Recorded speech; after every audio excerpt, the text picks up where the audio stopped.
और अब खबरें विस्तार से। सबसे पहले बात रायपुर से बड़ी खबर की। बस्तर के सांसद दीपक बैज, माना यह जा रहा है कि जल्द उन्हें छत्तीसगढ़ कांग्रेस अध्यक्ष की जिम्मेदारी मिल सकती है।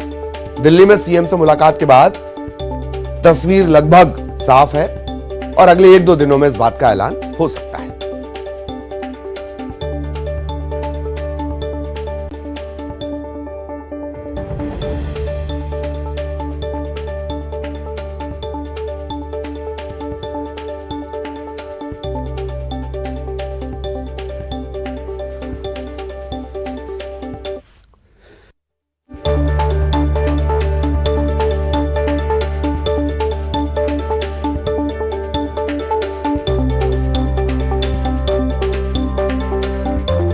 सहयोगी ममता हमारे साथ जुड़ी हुई है। ममता के पास आपको लिए चलेंगे।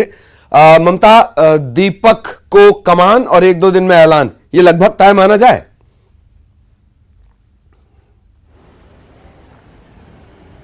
बिल्कुल, देखिए, और जिस तरह से मुख्यमंत्री भूपेश बघेल से उन्होंने मुलाकात की थी और तस्वीरें सामने आई थी, उसके बाद लगभग इस तस्वीर को साफ माना जा रहा है कि मोहन मरकाम की जो जिम्मेदारी है वो दीपक बैज को दी जा सकती है।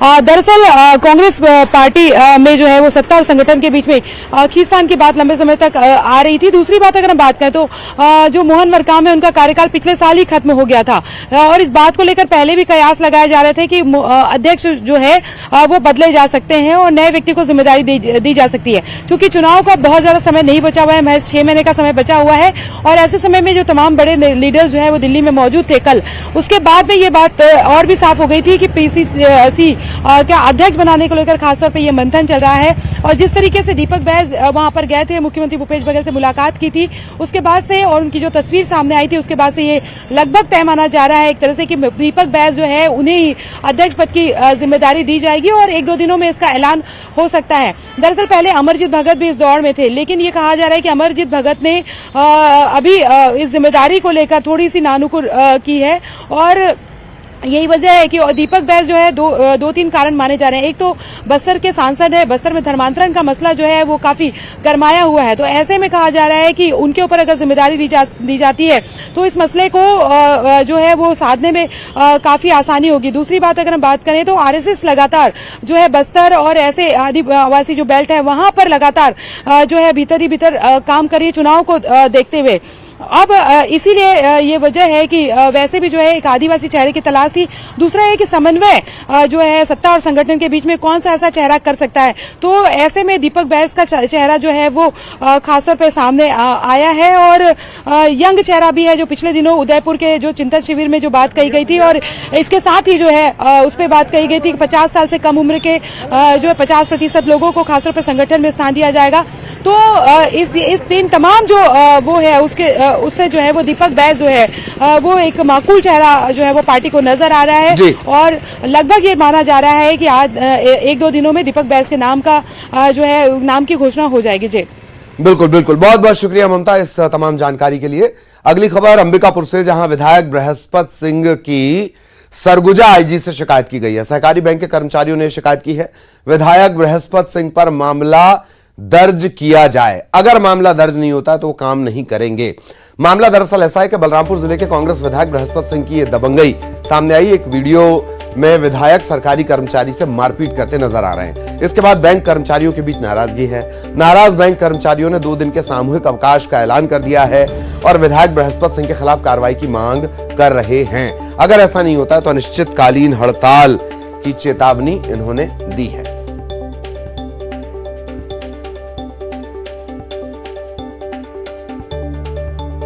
एक के बाद एक 5 थप्पड़ बृहस्पति सिंह ने लगाए। पहले भी विवादों में रहे हैं बृहस्पति सिंह।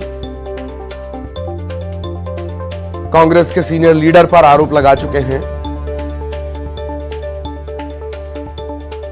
विवादित बयान को लेकर चर्चा में रहे हैं और अब सरकारी कर्मचारी को थप्पड़ जड़ा है।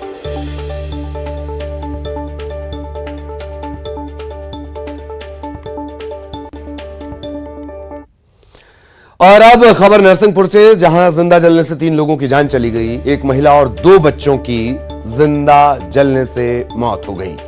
नरसिंहपुर का चीचली थाना इलाका लगता है गोलगांव की पूरी घटना है। मायके वालों का यह कहना है कि ससुराल वाले लगातार प्रताड़ित कर रहे थे।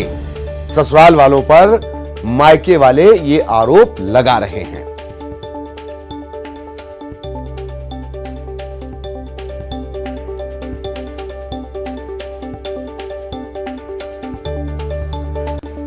और इंदौर से बड़ा अपडेट आपको बता दें, मंदिर हादसा, बावड़ी हादसे पर सीबीआई जांच की मांग की गई है। जांच और मुआवजे को लेकर एक याचिका लगाई गई है। सीनियर एडवोकेट ने याचिका लगाई और हाईकोर्ट ने इसे मंजूर भी कर लिया। अतिक्रमण और कुएं वाले बावड़ियों को मुक्त करने की मांग की गई है। मामले में जल्द नोटिस जारी होने की उम्मीद है। मंदिर हादसे में 36 लोगों की जान चली गई थी।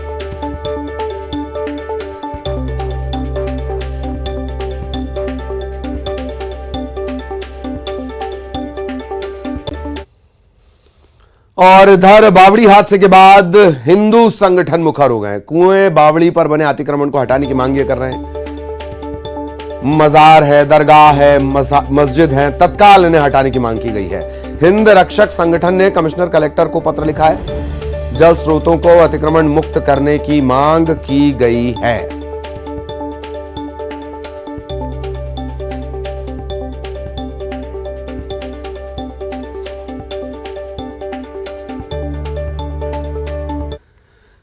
खबर दुर्ग से, जहां एक मां अपने मासूम बच्चे की कातिल निकली। तालाब में फेंक कर इसने अपने बच्चे की जान ली।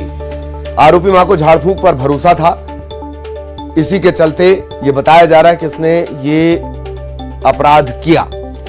नगपुरा गांव का पूरा मामला है। हालांकि पुलिस अपनी पूरी पड़ताल का खुलासा करेगी। 3 दिन पहले नगपुरा तालाब में एक मासूम बच्चे की लाश मिली थी। रात 1 बजे बच्चा अचानक घर से गायब हो गया था। मां ने शुरुआत में अपहरण की कहानी बताई। पुलगांव थाना क्षेत्र का यह मामला है और अब बात यह साफ हुई है कि मां ही बच्चे की कातिल निकली है। यह आरोप मां पर ही। थे उन्होंने भी बताया कि उन्होंने काली साड़ी में महिला को ले जाते हुए देखा है, जो मैच करता है। महिला की पहचान उसकी मां के रूप में की गई है। मां डिप्रेशन की मरीज थी, काफ़ी देर परेशान रहती थी, झाड़ फूंक कराया करती थी। वो अपने पति से ही परेशान थी कि पति उसके बच्चे का पालन पोषण नहीं करता है। उसके दिमाग में ये बात आ गई थी कि उसका बच्चा नहीं जी पाएगा, वो डिफ़िकल्ट ज़िंदगी होगी। तो कहीं ना कहीं मानसिक बीमारी के कारण उसने बच्चे को जाके खुद पानी में फेंक दिया। खबर ग्वालियर से, एनएचएम भर्ती पेपर लीक कांड में अब एक सब इंस्पेक्टर का नाम भी आया है, शैलेंद्र तोमर। इसे हिरासत में लिया गया। इंदौर पुलिस ट्रेनिंग सेंटर से इसे हिरासत में लिया गया। पेपर लीक कांड के सरगना ने एसआई के खाते में 7 लाख रुपए भेजे थे। तरुणेश अर्जरिया ने तोमर के खाते में 7 लाख रुपए ट्रांसफर किए थे। एसआई शैलेंद्र और तरुणेश 14 साल से इनके संबंध है, दोस्ताना संबंध है। एसआई से पेपर लीक कांड और अन्य परीक्षाओं के बारे में अभी पूछताछ चल रही है। एनएचएम पेपर लीक कांड, ग्वालियर पुलिस ने इस मामले में 16 लोगों को गिरफ्तार कर लिया है।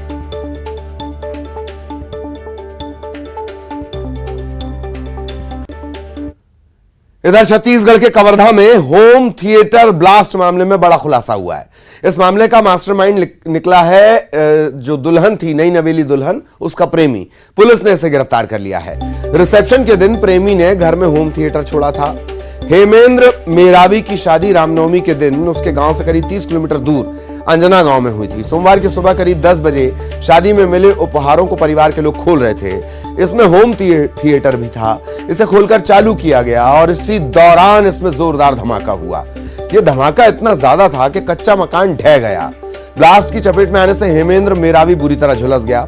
मौके पर उसकी मौत हो गई।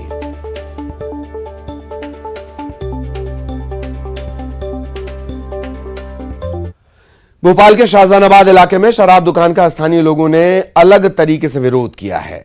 लोगों ने हनुमान चालीसा का पाठ किया, साथ ही साथ लोगों को दूध के पैकेट बांटे, दुकानदार को गुलाब का फूल दिया।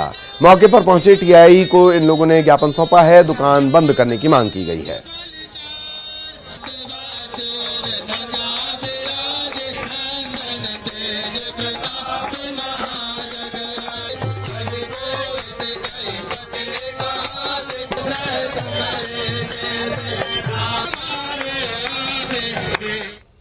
खबर देवास से। यहां वन मंडल के गेट पर झाबुआ का एक आदिवासी परिवार धरने पर बैठा है। इस परिवार की 4 महिलाएं, 2 पुरुष, 5 बच्चे 8 दिनों से धरने पर बैठे हैं।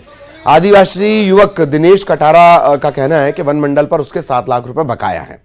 इस परिवार ने खातेगांव रेंज में 45 बाई 45 के गड्ढे खोदने का काम 3 महीने तक किया। 7 लाख रुपए इसका बकाया है। शिकायत के बाद भी भुगतान नहीं किया जा रहा। डीएफओ का यह कहना है कि मजदूरों का पेमेंट कर दिया गया है, अब सिर्फ 27,000 रुपए ही बाकी हैं।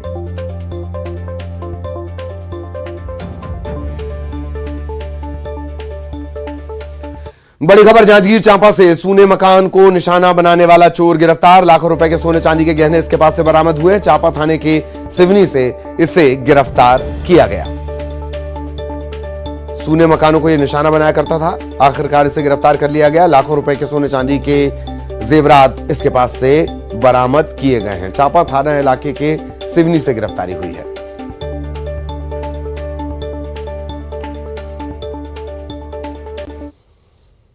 और अब भोपाल से बड़ी खबर। क्या मध्य प्रदेश के लिए 9 अप्रैल को अच्छी खबर आएगी? दरअसल टाइगर स्टेट का दर्जा बरकरार रहने की उम्मीद है। प्रोजेक्ट टाइगर की 50वीं वर्षगांठ पर मैसूर में कार्यक्रम होगा। प्रधानमंत्री मोदी बाघ गणना के आंकड़े घोषित करेंगे। नई गणना में प्रदेश में बाघों का आंकड़ा बढ़कर 700 होने की उम्मीद है।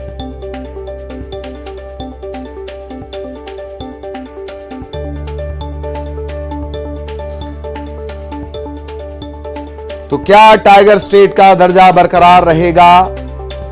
और सहयोगी अनुराग हमारे साथ जुड़े हुए हैं। सीधा अनुराग के पास हम आपको लिए चलेंगे। अनुराग, आपको नजर आ रहे होंगे। अनुराग, ये हालांकि अभी पशुपेश जैसी स्थिति है कि क्या टाइगर स्टेट का दर्जा बरकरार रहेगा या नहीं, और कार्यक्रम वही हो रहा है जो लगातार मध्य प्रदेश को कंपटीशन देता है। जी अनुराग।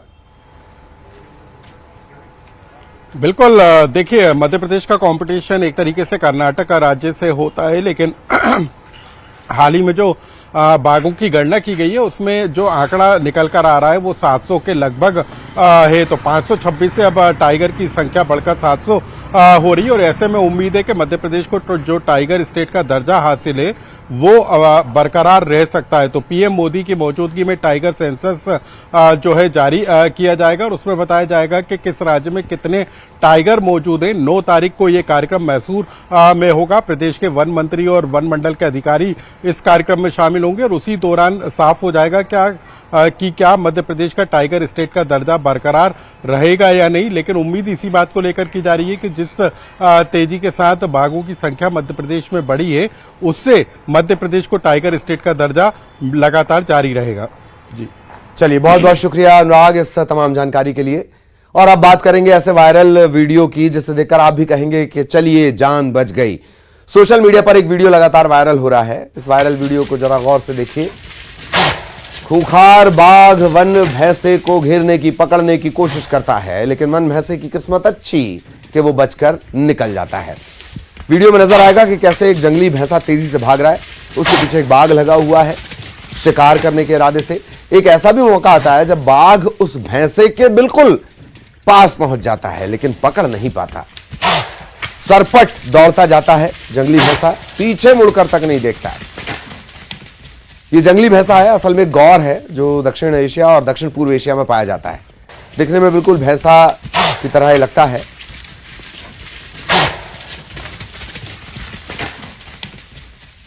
तो अब हालांकि शुरुआत में इस तरह की जानकारी थी कि ये किसी और प्रदेश का है, लेकिन अब जानकारी है कि नर्मदापुरम के टाइगर रिजर्व का ये वीडियो है जो अब तेजी से वायरल हो रहा है। तो आगे आगे भैंसा, पीछे पीछे बाघ।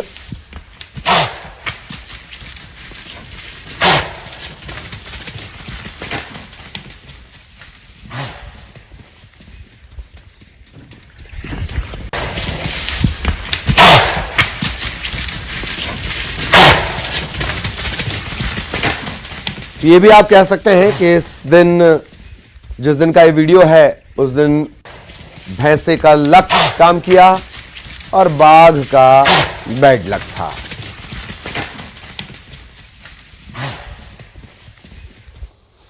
ग्वालियर में तैयार हो रहा है एक ऐसा म्यूजियम जहां मिलेगी प्लेनेट अर्थ यानी धरती से जुड़ी हर जानकारी। देश का पहला जियो साइंस म्यूजियम।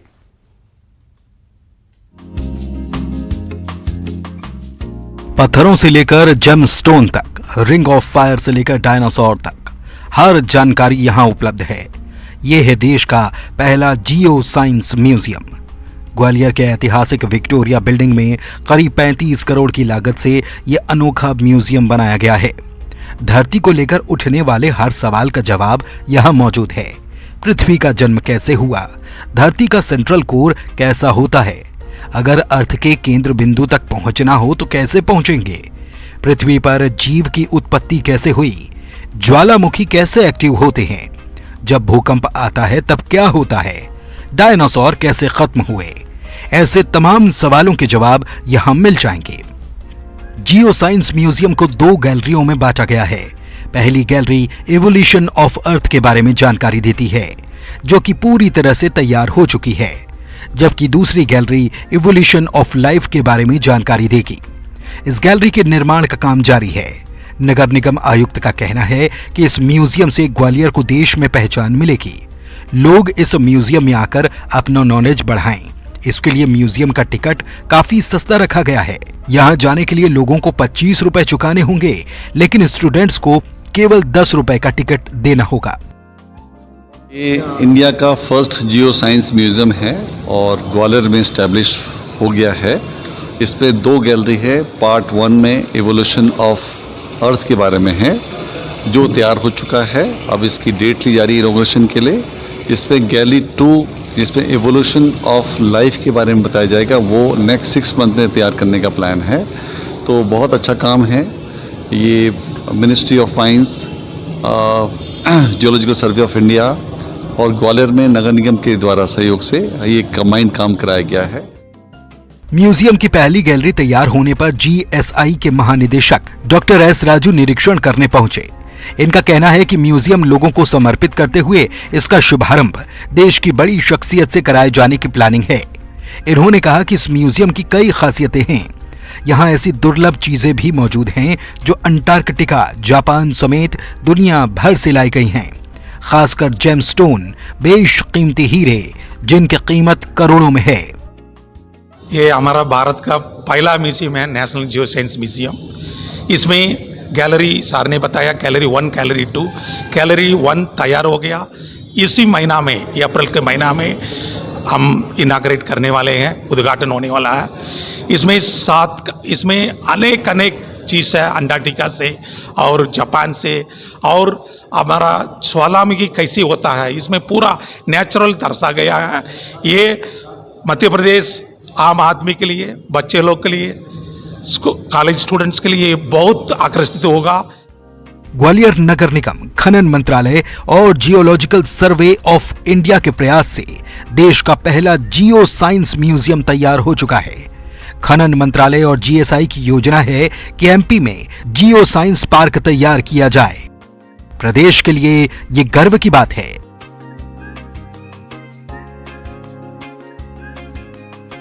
सुशील कौशिक, न्यूज़ 18, ग्वालियर।